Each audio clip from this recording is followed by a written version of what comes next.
नमस्कार दोस्तों, मैं शंकर लाल सैनी। दोस्तों, आज हम चर्चा करने वाले हैं कालीबंगा सभ्यता।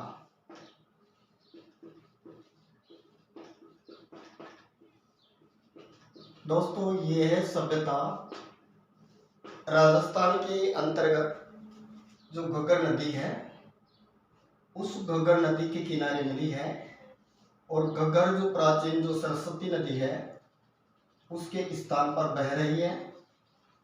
माना जाता है दोस्तों कि यह जो सभ्यता है ये आधे ऐतिहासिक काल की सभ्यता है। तो कालीबंगा आधे ऐतिहासिक काल की सभ्यता मानी जाती है, क्योंकि इस सभ्यता की लिपि अभी पढ़ी नहीं गई है। यह सभ्यता किस नदी के किनारे विकसित हुई? तो घग्गर या प्राचीन जिसको क्या नाम दिया गया, सरस्वती। घग्गर या सरस्वती नदी के किनारे कौन सी सभ्यता? कालीबंगा। दोस्तों, घग्गर नदी यह है नदी जो हिमाचल प्रदेश है जिसके अंतर्गत जो शिवालिक श्रेणी है। हिमाचल में शिमला के पास शिवालिक श्रेणी से एक जगह पड़ती है कालका। कालका की पहाड़ियों से इस नदी का उद्गम माना जाता है। और राजस्थान में आने वाली हिमालय से एकमात्र नदी ये घग्गर ही है।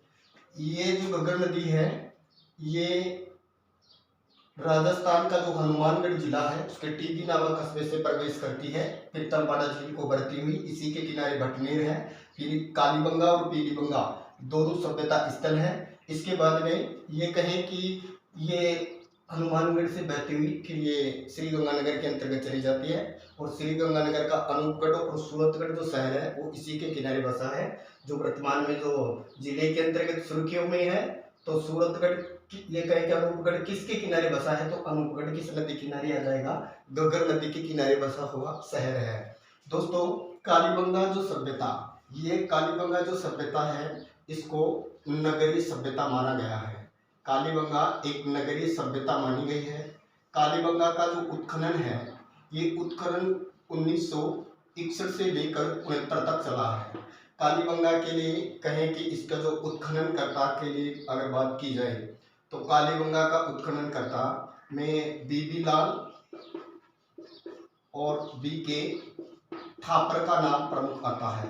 बीबी लाल ब्रजवासी लाल और बीके थापर बालकृष्ण थापर, इनका नाम प्रमुख आता है। लेकिन दोस्तों, अगर खोजकर्ता की बात की जाए तो कालीबंगा सभ्यता की जो खोज है ये अमलानंद घोष द्वारा की गई।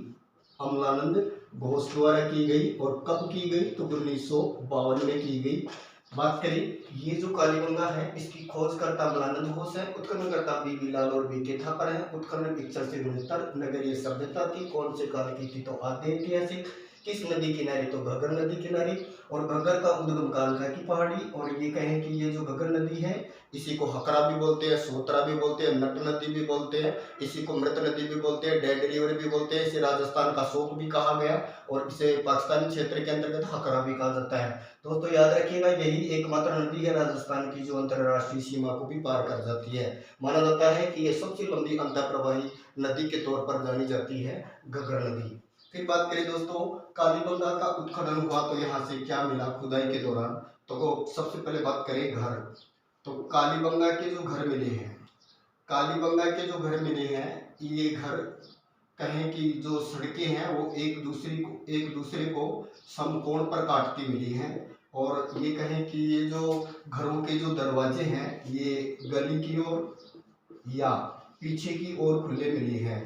दोस्तों, सिंधु घाटी सभ्यता का ये कहें कि ये जो कालीबंगा स्थल है वैसी विशेषताएं हैं जो सिंधु घाटी सभ्यता में अन्य जगह से मिली है। लेकिन विशेष बात की जाए तो जो लोथल एक ऐसी जगह है जो अपवाद के रूप में माना जाता है। लोथल में एक घर का दरवाजा पीछे की ओर या गली की ओर नहीं मिला है, वो आगे की ओर या सड़क की ओर मिला है।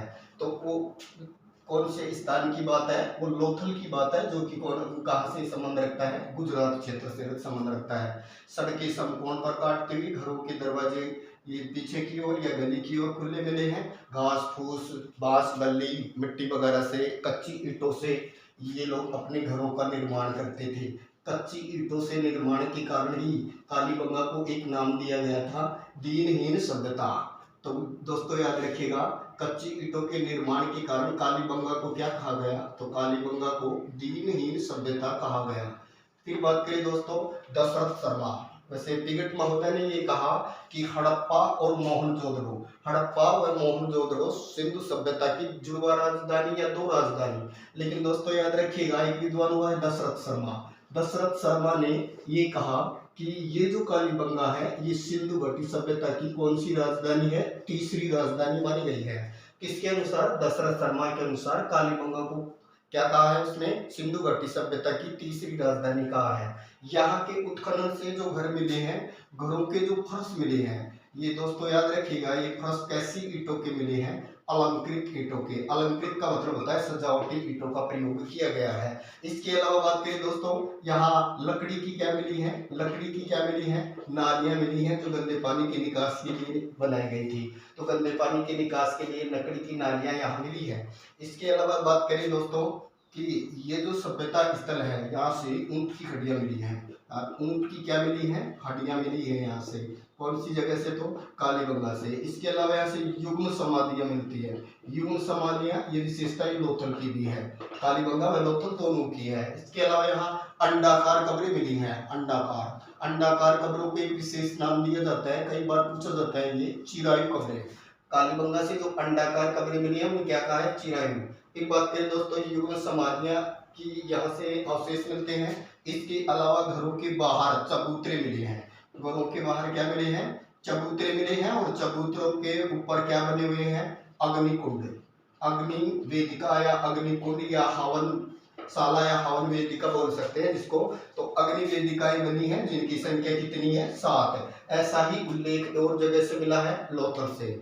इसके अलावा कालीबंगा के उत्खनन से यहाँ एक बालक की खोपड़ी मिली है जिसमें कितने छिद्र हैं, 6 छिद्र हैं। खोपड़ी के अंतर्गत बालक की कितने छिद्र मिले हैं, 6 छिद्र हैं। दोस्तों ये हाइड्रोस्पीसीज रोग की जानकारी देता है और ये माना जाता है कि ये दुनिया में शल्य चिकित्सा का सबसे प्राचीन प्रमाण के तौर पर इसे माना जाता है। हाइड्रोस्पीसीज रोग की इससे यहाँ जानकारी मिलती है। फिर माना ये कहें कि दोस्तों ये जो सभ्यता थी, इस सभ्यता के अंतर्गत जो समाज था, अगर उस समाज की अगर हम लोग बात करें तो याद दोस्तों याद रखिएगा, कालीबंगा के अंतर्गत है मातृसत्तात्मक समाज माना गया है। अर्थात ये कहें कि समाज में जो महिलाओं को विशेष दर्जा दिया गया था, क्योंकि सर्वाधिक जो चित्र मिले हैं वो महिलाओं के मिले हैं। इसीलिए माना जाता है इस सभ्यता के लिए कि समाज था, वो समाज इस सभ्यता का समाज कैसा था, तो मातृसत्तात्मक। दोस्तों याद रखिए, समाज की अगर बात की जाए तो समाज कैसा बताएंगे, मातृसत्तात्मक, मातृसत्तात्मक समाज माना गया है। फिर बात करें दोस्तों परिवार, तो परिवार कैसा था, तो दोस्तों याद रखिएगा एकल परिवार की बात की जाती है। जबकि जो आपकी वैदिक सभ्यता है उसमें पितृसत्तात्मक हो जाएगा यहाँ, और परिवार की जगह वहाँ संयुक्त परिवार आएगा। जबकि यहाँ कालीबंगा के अंतर्गत है ये एकल परिवार की बात की जाती है। इसके अलावा दोस्तों बात करें यहाँ से वो बैल वाला जो बैल की क्या मिली है, यहाँ से मृण मूर्ति, बैल की मृण मूर्ति कहाँ से मिली है, तो दोस्तों ये कौन सी जगह है, ये कालीबंगा की बात करें तो कालीबंगा से बैल की क्या मिली है, मूर्ति भी मिली है, जो मृण मूर्ति मिट्टी की पकाकर बनाई गई है। दोस्तों यहाँ की अगर इस सभ्यता की अगर बात करें लिपि की, तो इस लिपि को नाम दिया है सैंधव लिपि। और सिंधु घाटी सभ्यता की ये लिपि अभी तक पढ़ी नहीं गई है, क्योंकि इसे सैंधव लिपि, इसे मत्स्य लिपि भी कहा गया है, क्योंकि मछली के चित्र ज्यादा है। वैसे अंग्रेजी के अक्षर यू आकार के इसमें ज्यादा चित्र है, अक्षर खुदे हुए हैं। पहली लाइन दाएं से बाएं, दूसरी बाएं से दाएं लिखी हुई है, तो पढ़ने में भी इसमें समस्या आती है। और दोस्तों इसी को हम गोमुद्रिका लिपि के तौर पर भी जानते हैं, इसे बुस्ट्रोफेदन लिपि भी कहते हैं, इसे भाव चित्रात्मक लिपि के तौर पर भी जाना जाता है। फिर बात करें दोस्तों, ये जो कालीबंगा जो सभ्यता थी, इस कालीबंगा सभ्यता को सिंधु घाटी सभ्यता की तीसरी राजधानी माना गया है। और तीसरी राजधानी किसने कहा, तो दशरथ शर्मा के द्वारा इसको तीसरी राजधानी का नाम दिया गया। और क्या मिला है यहाँ के उत्खनन से, तो दोस्तों कालीबंगा के उत्खनन से ये माना जाता है कि यहाँ की जो दीवारें मिली हैं उनमें दरारें मिली हैं। इसलिए माना जाता है कि अर्थक्वेक या भूकंप का साक्ष्य, भूकंप का शॉक से कहाँ से मिला है, तो ये कालीबंगा से मिला है, क्योंकि दीवारों में क्या मिली है, दरारें। इसके नेक्स्ट अगर बात की जाए तो यहीं से जुते हुए खेत का क्या मिला है, जुते हुए खेत का प्रमाण, जुते हुए खेत का क्या मिला है, प्रमाण मिला है कालीबंगा से। ये लोग जौ व गेहूं, जौ प्लस गेहूं की खेती किया करते थे, ये कहें कि ये अनाज उगाया करते थे। और बात करें तो ये मिश्रित फसल करते थे जो वह गेहूं के अंतर्गत। तो मिश्रित फसल ये लोग परिचित थे या उगाते थे। मिश्रित को ही एक अन्य नाम से भी जाना जाता है, इसे बेजड़ के नाम से भी जानते हैं, बेजड़। फिर बात करें दोस्तों, इसके अलावा इस सभ्यता की अगर बात की जाए, भूकंप का साक्ष्य मिला है, जुते हुए खेत का प्रमाण मिला है, यहाँ के उत्खनन से 2 टीले मिले हैं। एक को नाम दिया गया पूर्वी टीला और दूसरे को नाम दिया गया पश्चिमी टीला। दोस्तों, एक पूर्वी टीला और दूसरा हो गया पश्चिमी टीला। फिर बात करें टीलों के चारों ओर प्राचीर या दोहरी प्राचीर थे। फिर बात करें कालीबंगा का ये जो पश्चिमी टीला था ये ऊंचा था, जबकि पूर्वी टीला ये नीचा था। फिर बात करें पश्चिमी टीला ये छोटा था, जबकि बात करें पूर्वी टीला ये बड़ा था। फिर बात करें पूर्वी टीला, इस पूर्वी टीले में आम लोग निवास करते थे, सामान्य लोग निवास करते थे। जबकि बात करें पश्चिमी टीला, इसके अंतर्गत दुर्ग का साक्ष्य मिला है, इसलिए माना जाता है कि शायद इसमें शासक वर्ग निवास किया करता था, इसलिए इसको दुर्ग के तौर पर जाना जाता है। दोस्तों, ये जो कालीबंगा सभ्यता है, इस सभ्यता के जो अवशेष हैं उनको सुरक्षित रखने के लिए 1985 में कालीबंगा संग्रहालय की क्या की गई, स्थापना की गई। और कालीबंगा जो संग्रहालय है ये कौन से जिले के अंतर्गत, तो ये याद रखिएगा, ये हनुमानगढ़ जिले के अंतर्गत आता है। इससे आगे की चर्चा दोस्तों करेंगे अन्य वीडियो में। Thank you.